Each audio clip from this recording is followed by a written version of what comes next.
My name is Vinny Vella, Senior, and I'm from Little Italy. I started hanging out here in Little Italy at the age of 15. And back then, here in Little Italy, it was all Italians.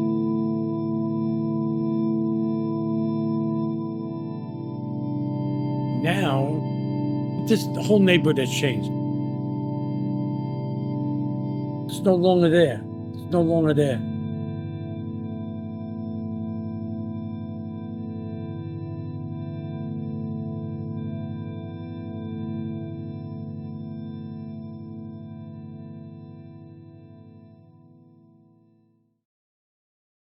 I was born on Bleecker Street.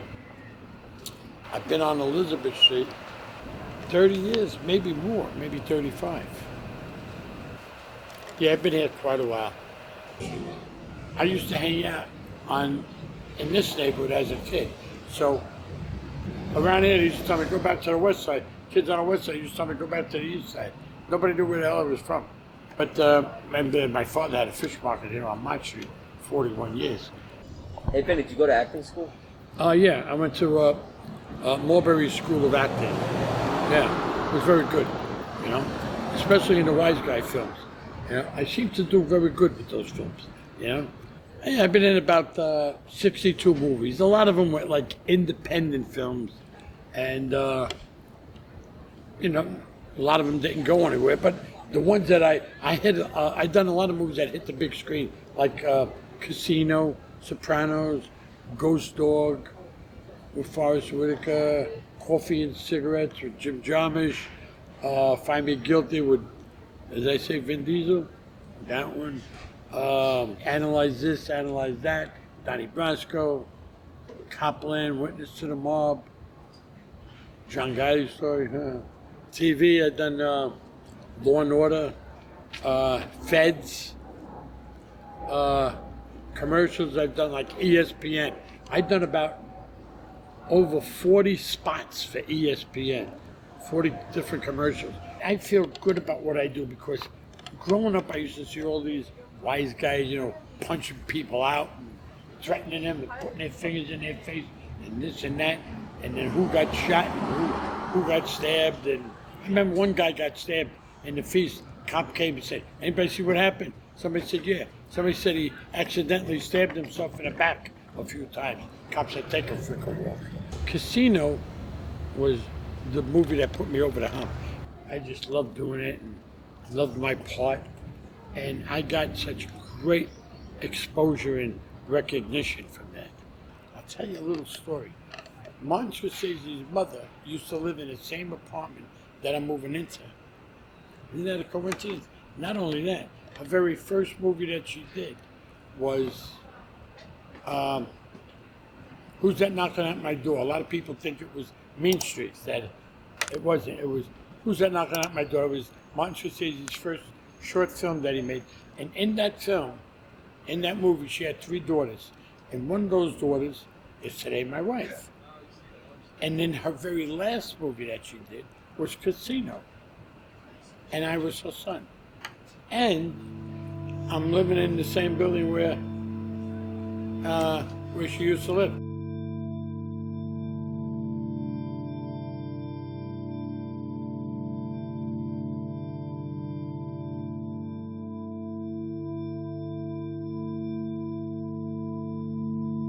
Yeah, me and Momo are the last 2 on this block.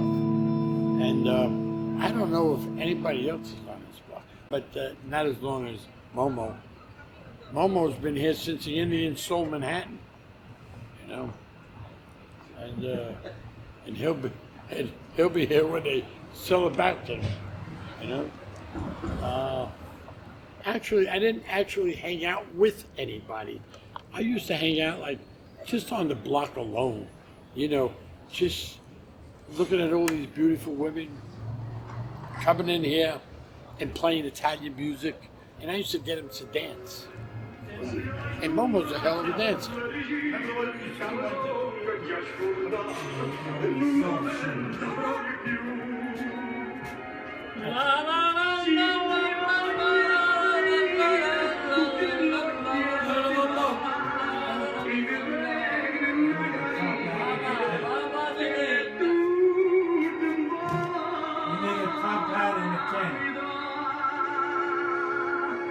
was so beautiful, you know. And we would sing Italian songs.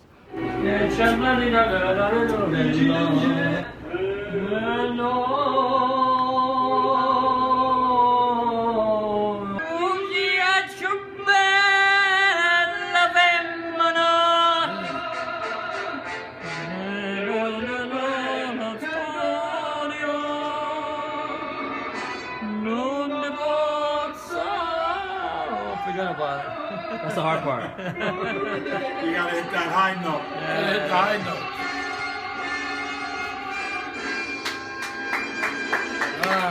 Very good. Bravo. There you go. The thing I miss most about growing up in this neighborhood is, first of all, you know, I miss my mother and father so much. You know, they've been gone now for a while.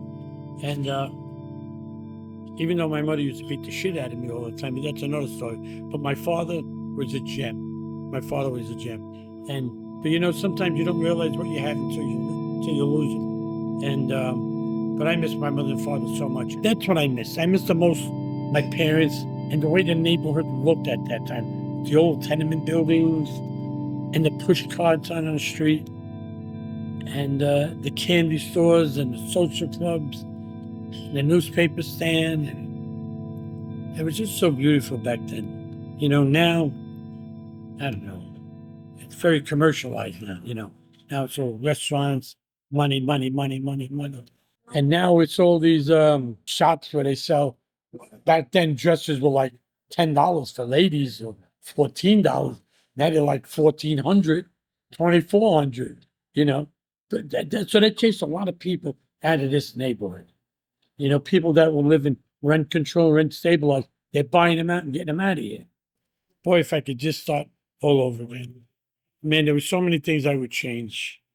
I would stay in school rather than, you know, I got left back so many times. But this ain't no joke. By the time I got to the 8th grade, I was so old they were calling me Uncle Vinny, you know. I quit school in the 8th grade at 17 years old.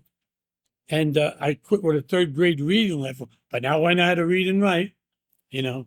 And I would stay in school now. I would get an education. I wouldn't get married 3 times, you know, like I've done.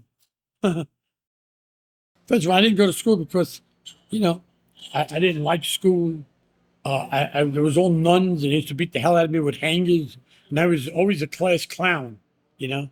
So I never done anything right. So I don't know. I just kept getting left back. So finally, at 17 years old, after one kid called me Uncle Vinny, I quit. So I quit school. And what did I do back then? Then I started getting in a little trouble. Regardless of how many times I got arrested, I was still under the age of 21, and I don't have a record. I was breaking into parking meters because they were easy to open back then. I robbed a patrol car. I didn't go very far. Just so many things I did wrong. I was smoking weed back then, but that was many years ago. My mother found it one night. She says, "What's this?" I said, "Oh, ma, those are Philippine cigarettes." So all of a sudden, one morning I woke up, I could have swore I had 5, now there's only 4.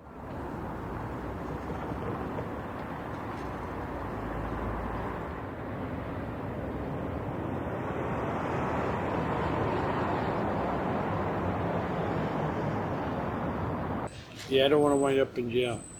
I was there already a couple of times for stupid things, robbing a patrol car, running numbers, you know, 90 days, 60 days. I don't want to go to jail. I don't like the food there. You know, this neighborhood changed so many times. It used to be all Italians. Now it's just a lot of yuppies and all that, but that's okay. You know, they're good people. They're nice. Their rents run up. Everything's very expensive around here. The rents back then were like 200, 300, you know. And then the landlord comes by, says, "Hey, I give you $50,000, I give you $75,000 to move." And this is money that they never had before. They were living off of Social Security, small pension. So for them to get $50,000, $75,000 now, they take that money and run.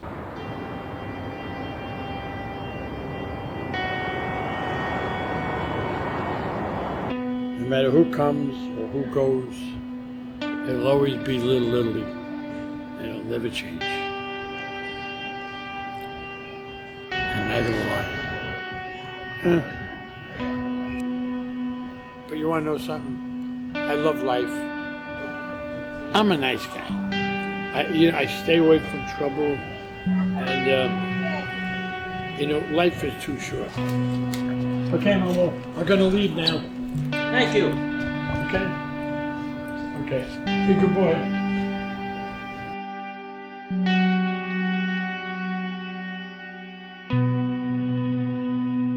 When I die, I don't want to die like this. I want to die like this. Hold my two thumbs up. And I'm going to tell the guy in a funeral parlor, stretch my face up like this. I want to die with a smile on my face. I came in with a smile, I want to die with a smile.